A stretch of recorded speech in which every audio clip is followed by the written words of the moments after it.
यहाँ पर समझने वाली बात ये है कि क्या कुशवाहा समाज को ये हो गया है कि आरजेडी में उनको सम्मान पूरा मिलेगा?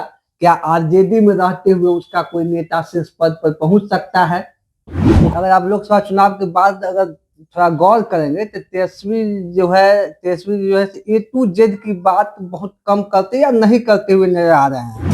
तो तेजस्वी यादव अगर आप गौर करेंगे तो अब उसी फार्मूला पर पीडीए वाला फार्मूला जो है उस पर आगे बढ़ते हुए दिखना चाहते हैं। तो वोटर है उसको संदेश देना चाहते हैं कि हम अब वो मतलब कि ए टू जेड के चक्कर में नहीं रहेंगे, क्योंकि ए टू जेड के चक्कर में रहने से उनको कोई फायदा दिख नहीं रहा है। उनको बीजेपी को सबक सिखाना होगा, एनडीए को सबक सिखाना होगा, तब वोट करेगा। ये चीज समझ गया, ये चीज समझ में आ गया, ये चीज दिखता भी है। तो जहानाबाद में भूमियार समाज का कुछ वोट आरजेडी को गया, वो इसलिए नहीं गया कि आरजेडी के समर्थक हो गए। वह समाज का जो भी प्रभावशाली लोग हैं या कुशवाहा समाज के जो जागरूक लोग हैं, उनके मन में तीस है कि हम जो है कुर्मी से थोड़ा ज्यादा वोट है उनके पास, ज्यादा वोट है जो नीतीश कुमार के साथ माने जाते हैं, वहां से कुछ वोट को अपने साथ लाए आरक्षण के नाम पर, आरक्षण बढ़ाने के नाम पर। उसका अब ये उपचुनाव जो चार्जशीट पर हुआ है उसमें स्पष्ट हो गया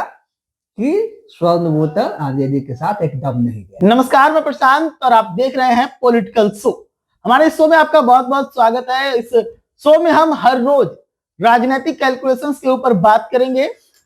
क्या कुछ राजनीतिक कैलकुलेशन बन रहा है, जिसका मतलब क्या होने वाला है, भविष्य क्या है, तमाम तरह की चीजों पर बात करेंगे।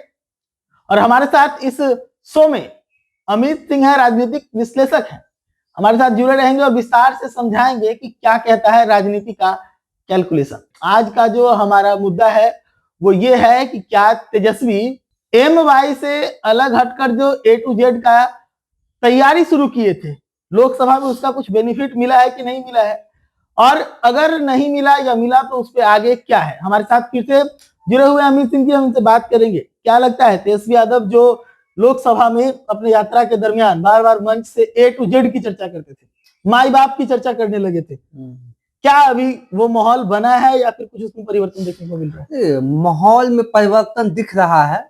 अगर आप लोकसभा चुनाव के बाद अगर थोड़ा गौर करेंगे तो तेजस्वी जो है ए टू जेड की बात बहुत कम करते या नहीं करते हुए नजर आ रहे हैं। इसका कारण है कि लोकसभा चुनाव में उनको उस मुताबिक सफलता नहीं मिला जो वो सोचे थे कि ए टू जेड की बात करेंगे तो कुछ स्वर्ण वोट हमारे साथ आ जाएंगे, इससे हमको जो है फायदा होगा और हम लोकसभा चुनाव में बहुत अच्छा प्रदर्शन कर सकते हैं। जबकि इंडिया गठबंधन जो यूपी में अखिलेश यादव जबरदस्त बहुत अच्छा प्रदर्शन किया उसी पर, लेकिन यूपी में अखिलेश यादव अच्छा प्रदर्शन किया कि यूपी में अखिलेश यादव का फॉर्मूला था पीडीए, पिछड़ा, दलित और अल्पसंख्यक।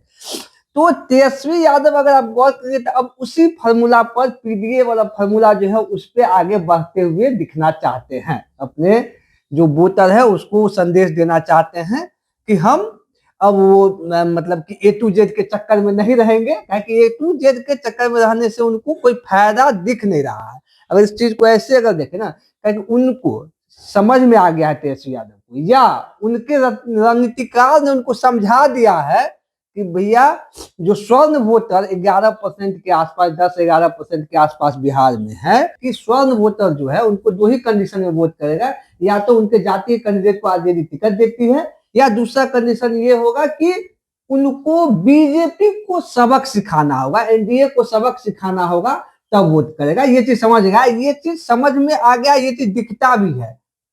मुजफ्फरपुर में जो यहाँ बोचहा में जो चुनाव हुआ था, वहां उस समय कुछ स्वर्ण वोटर जो है आरजेडी को वोट किया। वो सिर्फ इसलिए किया कि उनको सबक सिखाना था कि भाई हमको टिकट नहीं देता, क्योंकि वो भूमियार का बेल्ट है मुजफ्फरपुर, भूमियार का, उसको उनको सबक सिखाना था। उसका जो मंत्री उस समय थे शर्मा जी, वो साइड लाइन कर दिए गए थे भूमियार समाज से जो थे, सबक सिखाना था, इसलिए वहां किया। उसी तरह लोकसभा चुनाव में रिजल्ट बहुत अच्छा नहीं आया, लेकिन अगर जहानाबाद को आप अगर देखते हैं तो जहानाबाद में भूमियार समाज का कुछ वोट आरजेडी को गया। वो इसलिए नहीं गया कि वो आरजेडी के समर्थक हो गए हैं, वो इसलिए गया कि वो नीतीश कुमार से नाराज थे कि जहानाबाद से भूमिहार को टिकट क्यों नहीं मिला। एनडीए से नाराज थे कि जहानाबाद से भूमिहार को टिकट क्यों नहीं मिला, क्योंकि वहां से भूमिहार समाज के लोग सांसद रहते आए हैं। संख्या भी बहुत बड़ा है वहां पे सबसे ज्यादा जनसंख्या भूमिहार समाज का माना जाता है। तो वो उसका अब ये उपचुनाव जो 4 सीट पर हुआ है उसमें स्पष्ट हो गया कि स्वर्ण वोटर आरजेडी के साथ एकदम नहीं गया। तो चीजें ये है कि अगर उनको सबक सिखाना है बीजेपी को तो आपको थोड़ा देर के लिए आपको संतुष्टि दे देंगे, लेकिन अगर लॉन्ग टर्म खेलना, इनको अगर सरकार बनाना है, बड़ा खेला करना है, तो इनको स्वर्ण समाज का मुंह छोड़ना पड़ेगा या छोड़ना ही था। जो इनको समझा दिया गया इसलिए इन्होंने छोड़ दिया। अब इसके बदले में वो जो है, देखिए अगर 36% के आसपास जो है बिहार में अति पिछड़ा वोट है, जो कि नीतीश कुमार के साथ माने जाते हैं होते हैं। बीजेपी आरजेडी के साथ कौन है? यादव पिछड़ा वोटर। पिछड़ा वोट में जो है सुबह आरजेडी के साथ है 14% है।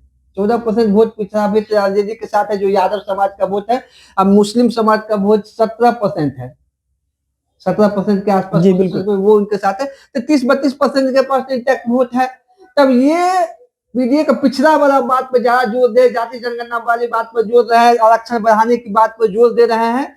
आरक्षण बढ़ाने की बात जब भी करते हैं तभी उस उनको नाराज करते हैं। बिल्कुल तो वो कहीं ना कहीं स्पष्ट हो गया है कि Tejashwi Yadav A to Z को छोड़ चुके हैं। A to Z से उनका मुंह भंग हो गया है। वो आगे बढ़ रहे हैं कि हम पीडीए पिछड़े का बात करेंगे, दलितों की बात करेंगे और अल्पसंख्यकों की बात करेंगे, और इसके आधार पर वो आगे की रणनीति बना रहे हैं।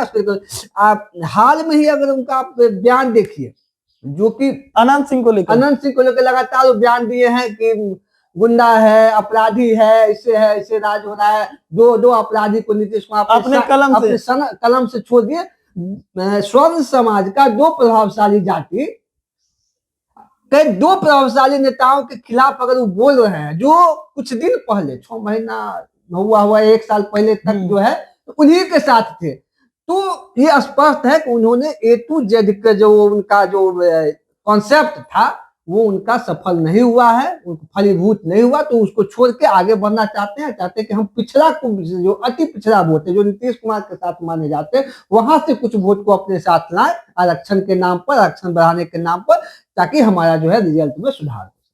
अच्छा, यहाँ पर एक सवाल मेरा रहेगा कि लोकसभा चुनाव के दरमियान राजद का झुकाव कुशवाहा की तरफ बहुत ज्यादा दिखा था। इस बार जब विधानसभा का चुनाव है, क्या फिर से कुछ ऐसा एक्सपेरिमेंट देखने को मिल सकता है? क्योंकि जब पीडीए से अलग हटे हैं तो हो सकता है कुछ और भी ऑप्शनल चल रहा होगा। पीडीए के साथ आए हैं, ठीक है, तो निश्चित तौर पर देखो पिछले लोकसभा चुनाव में उनका सबसे बड़ा एक्सपेरिमेंट यही था कि कुशवाहा समाज के लोगों को उन्होंने टिकट दिया, जो कि नीतीश कुमार के साथ रहते आए हैं। कुशवाहा समाज संसदीय दल का नेता भी बना दिया, संसदीय दल का नेता बना दिया। लेकिन दिक्कत यह है कुशवाहा समाज का जो भी प्रभावशाली लोग हैं या कुशवाहा समाज के जो जागरूक लोग हैं, उनके मन में तीस है कि हम जो है कुर्मी से थोड़ा ज्यादा वोट है उनके पास। अब कुर्मी समाज से आते हैं नीतीश कुमार जी, तो वो लगभग 20 साल तक मुख्यमंत्री रहे और उनको तीस है कि मेरा कोई नेता, मेरे समाज का कोई नेता उस शीर्ष पद तक पहुंचे। इसलिए अब जो कि जदयू में हो नहीं रहा था उस तरीके से, कुछ जैसे उपेंद्र कुशवाहा साइडलाइन कर दिए गए, बहुत सारे उपेंद्र कुशवाहा के खिलाफ वहां चुनाव लड़ रहा था आदमी, तो वो समीकरण हो रहा था। तो इसलिए वो कुशवाहा समाज लोकसभा चुनाव में जो है नाराज होकर आरजेडी के साथ गए। लेकिन यहाँ पर समझने वाली बात ये है कि क्या कुशवाहा समाज को ये हो गया है कि आरजेडी में उनको सम्मान पूरा मिलेगा? क्या आरजेडी में रहते हुए उसका कोई नेता शीर्ष पद पर पहुंच सकता है, मुख्यमंत्री बन सकता है, जो कि कुशवाहा समाज के नेताओं की इच्छा है? तो ऐसा तो संभावना दिख नहीं रहा है। लेकिन लालू परिवार, लालू जी, तेजस्वी जो है प्रयास करेंगे फिर से कुशवाहा समाज के लोगों को टिकट देने का, और जब समाज के लोगों को टिकट मिलता है तो वोट कटेगा। ये हम आपको पहले ही बताएं कि लोग 2 ही कंडीशन पर जो वोट, जो इंटैक्ट वोटर इधर उधर जो होता है 2 ही कंडीशन पर होता है। एक सबक या तो सबक सिखाने के लिए, या तो जो है उसके समाज के किसी किसी नेता को अगर टिकट दे दिया जाता है इसलिए होता है, इंटैक्ट हो जाते हैं वो जो है उसके साथ जा सकते, विपक्षी के जिसको वो पसंद नहीं करता है जिस पार्टी को, उस पार्टी को वोट कर सकता है। अब यादव समाज बीजेपी को तो पसंद नहीं करता है, उसका जो है पसंदीदा नेता सबसे बड़ा नेता लालू प्रसाद है। लालू प्रसाद ज्यादातर जो लोग हैं आरजेडी समाज से वो अभी भी उन्हीं को मानते हैं। लालू प्रसाद का तेजस्वी यादव है। लेकिन अगर पटना सिटी में अब चले जाइए, पटना कहीं बात करते हैं तो नंद किशोर यादव को यादव समाज के लोग वोट करते हैं और चुनते भी आए हैं, चुनते आए हैं। तो वो इसलिए कि वो यादव है। कंडीशन दो ही है कि अगर इधर से उधर वोट होता है या तो आप उसके जाति वोट। अब यहाँ से जदयू से ही है बिजली मंत्री जो है विजेंद्र यादव सुपौल से, वो लगातार जीत रहे हैं, उनको यादव समाज का वोट मिलता है। लोकसभा की बात किया, मधुबनी से जीतते हैं हुकुमदेव नारायण यादव जी जीतते थे, उसके बाद उनका बेटा अशोक यादव इसमें चुनाव जीते हैं, वहां का यादव उनको वोट देता है। 100% नहीं देता लेकिन मिलता है, एक बड़ा अमाउंट है जो मिल जाता है। तो ये है, ये स्थिति है। चलिए, तो तेजस्वी यादव का जो नया फॉर्मूला है आज उसका उद्भेदन किया है हमारे साथ सीनियर जर्नलिस्ट और राजनीतिक विश्लेषक अमित सिंह जी थे। इन्होंने साफ तौर पे बताया कि तेजस्वी यादव जो विधानसभा का चुनाव है वो कौन से राजनीतिक गणित के साथ सत्ता प्राप्त करने का प्रयास कर रहे हैं।